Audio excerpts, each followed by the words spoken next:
Namoo Yohaannis Wangel keessaa waan argata Yesuus Kiristoos gaafa dhufu akka hattuutti dhufaa nuun jedha. Kunoo kanumarraati kan fudhatame. Maal jedhe Yesuus asitti? Yaada Yesuus dhufu saayyoo asumaan inni amantan ureessin.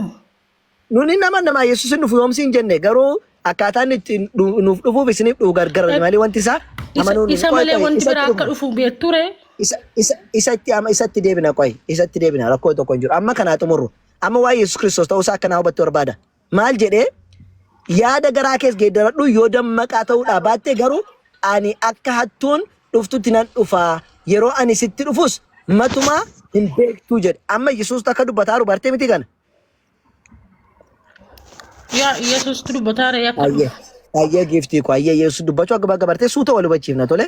Itti aansee maal jedha Yesuus? Haa ta'u iyyuu malee Sardees keessa namoota muraasa warra uffatas isaanii hin xureessine jedhamanii maqaa argatan qabda. Warri nun kun uffata adii uffatanii ana wajjin deddeebi'uuf jiru. Isaan kanaaf warra malanidha. Nama mo'utti akkasuma uffata adiitu uffifama. Ani maqaa isaa macaafa jireenyaa isa warri jireenya argachuuf jiran keessatti caafaman keessatti hin balleessu. Abbaa koo duratti ergamoota isaa durattis maqaa isaa waamee kan koo ta'uu isaa nan beeksisaa jedhe. Amma abbaa koo duratti kan dubbataa jiru Yesuus Kiristoos miti ammas kan dubbataa Akkoo Yesuus Kiristoos foonii yeroo lafa dubbataa raawa. Lakki lafarra yeroo jiru miti obboleetti maal taate Yohaannis gaafa kana caafu Yesuus lafarra iyyuu hin jiru. Yohaannis inni kun mul'ata gaafa barreessu Yesuus Kiristoos gara waaqaatti ba'ee kun mul'ataan barreesse Yohaannis.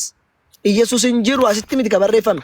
Erga Yesuus Kiristoos gara waaqaatti ol bahee mirga abbaa isaa taa'e booddee Yohaannis mul'ata argee mul'ataan kana barreesse. Yesuus waan itti mu barreessaa jira. Malee Yesuus as taa'een barreessisne lafarra. Tole? Taa'ee barreessu waaqarras taa'ee barreessu ustaaza amma Yesuus deebee dhufu kan immoo namantu.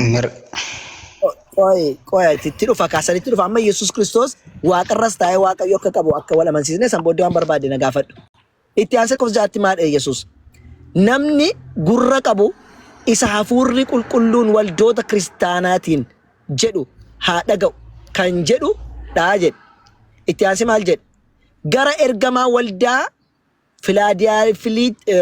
Filaadelifiyaatti ergaan kun isa qulqulluu, isa dhugaa, isa banaa Daawitiif of harkaa qabu, isa wanta inni banuu namni tokko illee cufuu hin dandeenye, wanta inni cufus namni tokko illee banuu hin dandeenye sana bira dhufe jedhi caafii jedhee namas Yesuus tochaanii jira. Tole wanta inni cufuu fi wanta inni banu illee kan banuu dandeenye, kan cufu illee kan banuu dandeenye, kan inni bane illee cufuu kan hin dandeenye jedheen. Hayya lakkoofsa 9. Ergichi inni caafedhee Yesuusitti maa yeroo maaliin? Ani hojii kee beeka kan jechaa jiru Yesuus ila. Ani hojii kee beeka. Ati humna xinnoo qabda. Garuu dubbii koo eegdeetta. Maqaa koos hin ganne.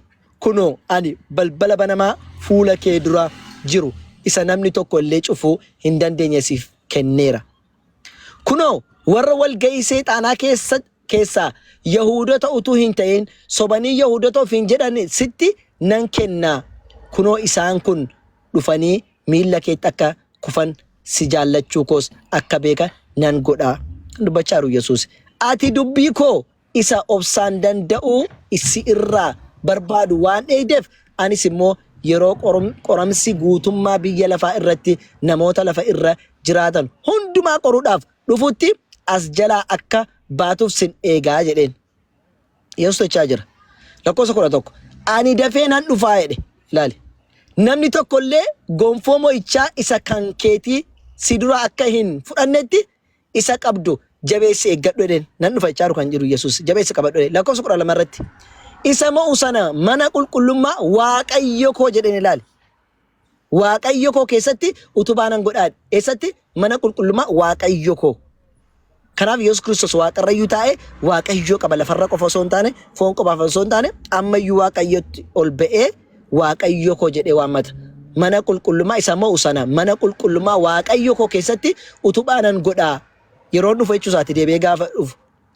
Isa keessaas matumaa hin baafamu. Maqaa Waaqayyo kootii, maqaa mandira Waaqayyo kootii jedhee ilaali. Maqaa Waaqayyo isa, maqaa mandira Waaqayyo kootii.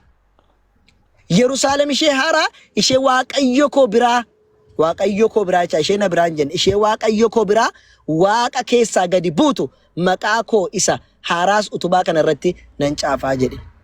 Kanaafuu Yesuus Kiristoos gaafa foon lafarra jirus gaafa samii keessa jirus Waaqayyo qaba jechuudha. Fooniin bichaa Waaqayyo qaba warri jedhan lakki gaafa ol ba'es Waaqayyo bira taa'es Waaqayyuma qaba Yesuus Kiristoos har'as duris Waaqayyo qaba jechuu barbaadeene Rabbi karaa seente keessaa si haa baasu obboleetti kiyya. Gaaffii biraa qabaatti gaafachuu dandeessa amma. Ayyee asirratti ani gaaffii biraallee hin qabu garuu waa xiqqoo gaafadhee bu'uun barbaada. Innis amma fakkeenyaaf macaafni qulqulluun kun waaqummaa Yesuus hin dubbata namummaa Yesuus hin dubbata. Macaafa qulqulluu kan immoo namni gimmaasha isaa fudhatee gimmaasha isaa dhiisee itti faradama jira akka macaafni qulqulluu jedhutti jechuudha. Kanaaf amma nuti guutummaa isaa fudhanna jechuudha. Namummaa isaa waaqummaa isaas akkuma macaafni dubarsiisutti barannaa itti jiraanna jechuudha. Isin immoo waaqummaa isaa dhiiftaniitu namummaa isaa duwwaa irratti xiyyeeffattu jechuudha. Isa kana mee akkamiin ilaaltu isin? Hayyee galatoome.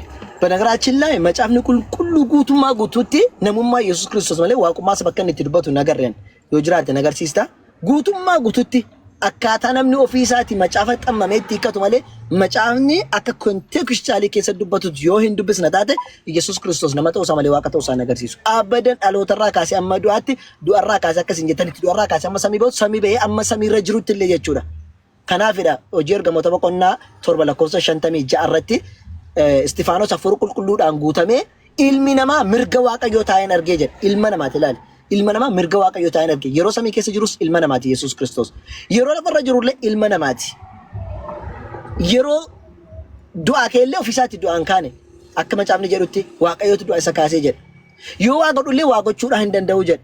Waan godhe iyyuummoo kan inni godhe dandeetti waaqaatiin godhe waaqayyo kadhatee godhe jedha. Fakkeenyaaf gaafa du'aa kaasu Alaazaariin gaafa du'aadhaa kaasu Yohaannis Wangeelii boqonnaa 11 lakkoofsa 41 kaasama 43 irratti maal jedha? Harka isaa ol qabee Yesuus Kiristoos yaa abbaa kiyyaa waan dhageesseef galatoome. Yeroo hundaa kana dhageessu nan beekaa jedhe laal du'aa kaasu dhaqeetu dura galateeffate kadhatee erga kadhatee booddee yaa abbaa koo waan dhageesseef galatoome tole jedheen du'aa kana kaasuu dhaqee waan ta'eef waaqayyo kadhatee na waaqayyo tole kaasta jedheen waan dhageesseef galatoome. Yeroo hundayyuu jedhee ilaala har'a qofa osoo hin taane yeroo hundayyuu gaafa si kadhadhu akkana dhageessu nan beeka garuu wanti kana ol fuudhee dubbadhuuf warri na bukkee dhaabbatan kun akka ati na ergite haa beekaniifan kana jedhaadha Yesuus Kiristoos ilaala akka waaqayyo ta'eef hin jenne akka ati na ergite haa beekaniifan sagalee ol fuudhee dubbadhaadha san booddee maal jedha Alaazaariin ka'ee jedheen waaqayyo kadhatee Alaazaariin kaasee jechuudha sigalee kanaafu Yesuus Kiristoos waan asirratti hojjetaa tureef wanni inni jechaa ture fedha waaqayyo yookiin dandeettii waaqayyootiin kan hojjetaadhaa ture nama ture waaqayyo garuu akkuma quraana keessatti nuti amannu fedha isaatiin akka inni raajii garaagaraa dalaguu taasise. Fakkeenyaaf quraana keessatti Yesuus Kiristoos fedha waaqayyootiin du'aa kaaseeraa jenna nuti dandeettii waaqaatiin dandeettii isaatotaan dandeettii waaqaatiin du'aa kaaseeraa jenna. Warra lamxaame yookiin qaamni isaanii gogaa kun fayyiseeraa jenna akka quraanaatti. Sigalee garuu kana jechuun Yesuus ofii fayyisisoo hin taane bi'idnillaa jedhe fedha Allaatiin hin kaasee jedha malee ofii kootiin kaasee jedha. Wangeela keessattis maal jedha? Aan ofii kootii waa tokko gochuun danda'udha Yohaannis Wangeelii boqonnaa 5:30 irratti. Aan ofii kootii waa tokko gochuun hin danda'u akkan argettan faradaa'edha. Waan ofii isaa argee godha malee ofii isaa waa gochuun danda'u. Dubbiin dubbatullee kana Yesuus Kiristoos miti. Yohaannis Wangeelii boqonnaa 12 lakkoofsa 44 irratti maal jedha? Wanni ani dubbadhu kun kan koo osoo hin taane kan isa ergee ta'edha. Dubbiin dubbatullee kan waaqayyooti malee kan Yesuus Kiristoos miti. Kanaafuu Yesuus Kiristoos dubbiin dubbatu gochi inni hojjetu hundumtu fedha waaqayyooti waan godhu malee ofii isaa irraa waa gochuus waa dubbachuus hin danda'u akka macaafaatti. Kanaafuu Yesuus Kiristoos nuti akkuma quraan nuun jedhu ergamaa rabbitti fedha waaqayyoodhaan raajii garaagaraa dalagee warra Israa'elootatti kan agarsiisaa turedha. Ofiisaatti garuu waa tokko gochuu kan hin dandeenye jennee amanna. Nabiyyi kabajamaadha jennee amanna. Nabiyyi kabajamaa ta'uunsaa waaqa san taasisu. Raajii garaagaraa dalaguunsaa waaqa san taasisu. Fakkeenyaaf Museen bahara adda adda kutee jira. Museen bahara adda adda kutee jira. Garuu Yesuus Kiristoos bahara adda hin kunne. Fakkeenyaaf Nabi Muhammad sallallahu alaihi wasallam ji'a bakka lamatti qoodanii jiran. Yesuus bakka lamatti hin qoodne. Kana jechuun Yesuusin gadi xiqqeessina jechuudha miti. Rabbiin nabiyyoota hundumaafuu akka uummata isaaniitti raajii garaagaraa akka dalagan taasisa.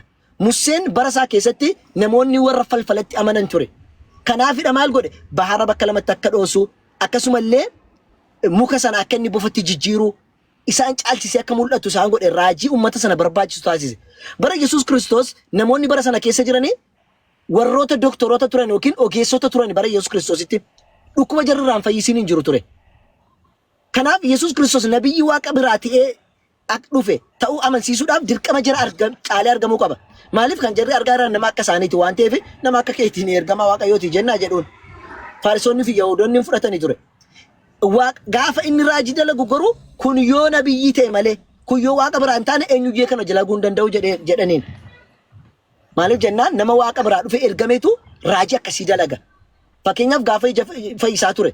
Yesuus Kiristoos Maatiyus boqonnaa 9 lakkoofsa 9 irratti gaafa namicha laamshaa'aa siree irra ciisa